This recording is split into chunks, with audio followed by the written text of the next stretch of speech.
Le signe à lunettes fait face au signe à moustache qui a amené son œuf. Ils se mettent tous les deux un sac sur la tête. Mais l'œuf sort sa raquette et réplique à l'attaque du signe à lunettes. Crochet du droit, crochet du gauche, et recrochet du gauche. Le signe à lunettes a perdu et il repart dans sa maison. Une tour de Pise. En paille. Oh mon dieu. Caméra derrière elle.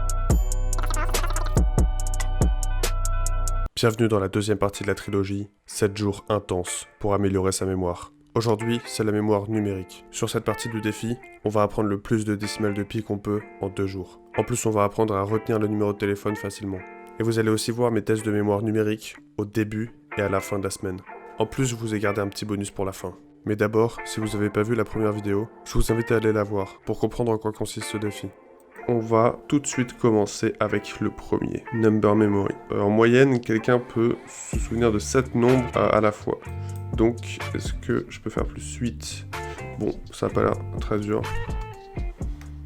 Ok, jusque-là, ça a l'air plutôt facile. J'ai remarqué quand même que je verbalise et je l'ai dit. Je sais pas si on a le droit, mais je pense qu'on a le droit parce que c'est une manière comme une autre de se souvenir. J'ai l'impression que je fonctionne pas mal en mode auditif. Ok, ça commence à être dur là.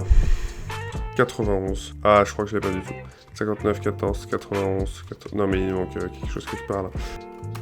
Ouais, c'est bon. On est arrivé au niveau 11. Donc je suis un petit peu au-dessus de la courbe moyenne. Et j'ai fait 11 points. C'est pas mal, quand même.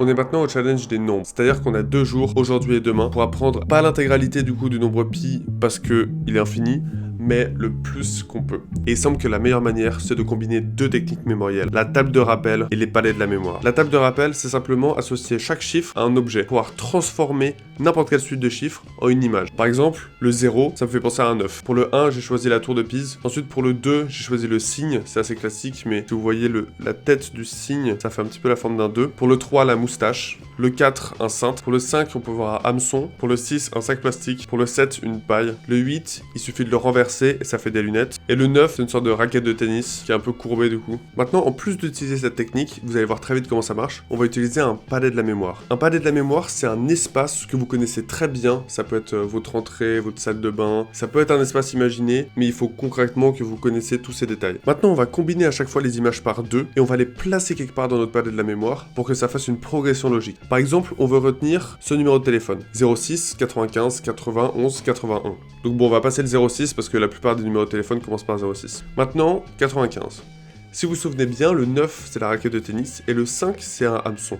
Donc on peut imaginer un hameçon auquel pend une raquette de tennis, comme si elle avait croqué dans le hameçon. Et cette combinaison, c'est-à-dire ces deux objets ensemble, on va les imaginer au début de notre palais de la mémoire. Donc par exemple, je rentre dans ma chambre et c'est juste à gauche. C'est la première chose que je vois. Et en fait, cette image, elle est tellement bizarre, elle est tellement incongrue que j'ai même pas besoin d'y repenser. Là maintenant, directement, je l'ai dans la tête. Maintenant, 80. Le 8, c'est des lunettes. Le 0, c'est l'œuf.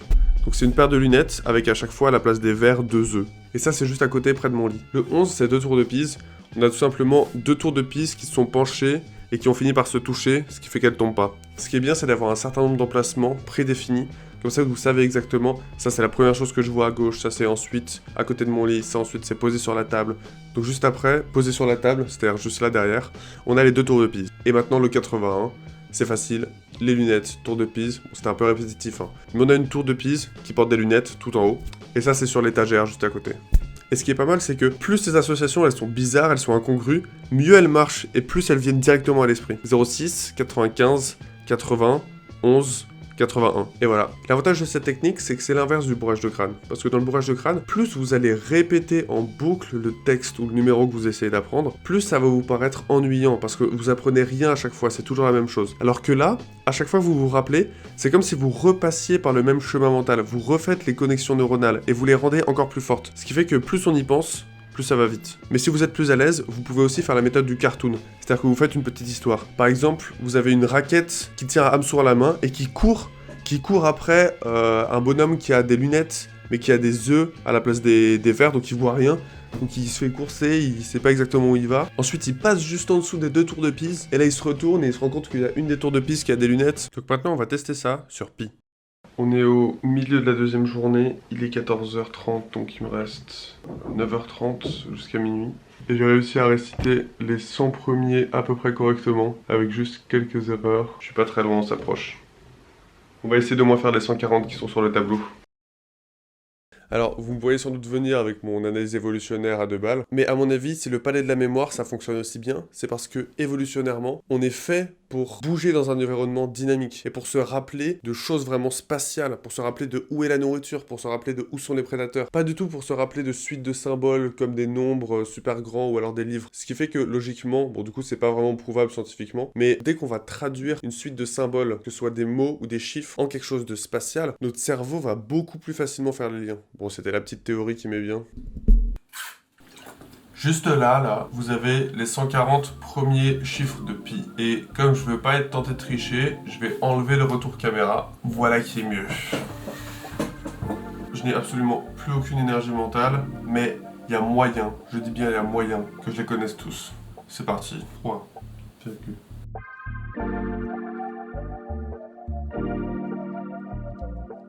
Et il revient à 1, 7. Je crois que je suis bon.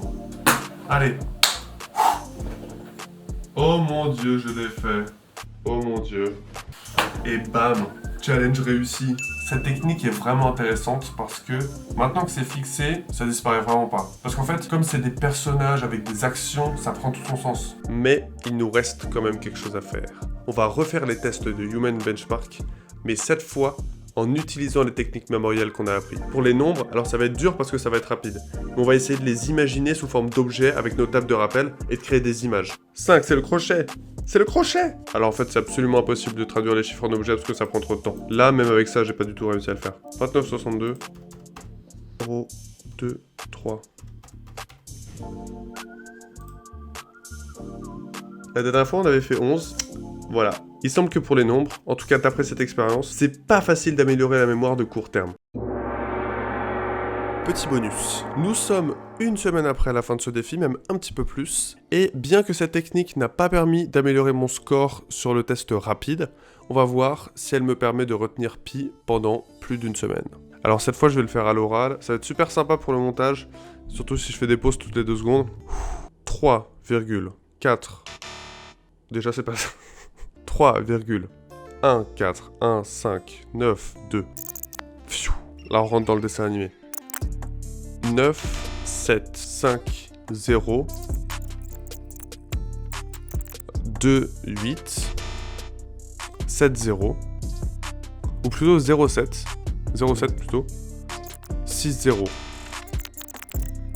Et là, il lui donne l'arme du crime. 6, 7, le sac avec des pailles dedans, pour aller tuer l'autre signe. Donc 2, 1.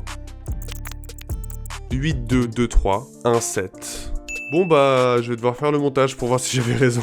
Je viens de faire le montage, j'ai fait 3 fautes que vous voyez en ce moment même sur votre écran. Donc c'est quand même moins bien que la fois où j'avais réussi à tout réciter, mais une semaine après, c'est quand même pas mal. Et je vous invite vraiment à tester cette technique si vous avez quoi que ce soit à apprendre. Pour l'instant, c'est la plus efficace et surtout la plus ludique que j'ai trouvée. Sinon, j'espère que vous avez aimé la vidéo. Si c'est le cas, comme d'habitude, on like, on s'abonne. Et on n'oublie pas d'aller regarder la vidéo 3 et aussi la vidéo 1 si on l'a pas vue, qui sont respectivement sur la mémoire verbale et la mémoire visuelle. Allez, ciao!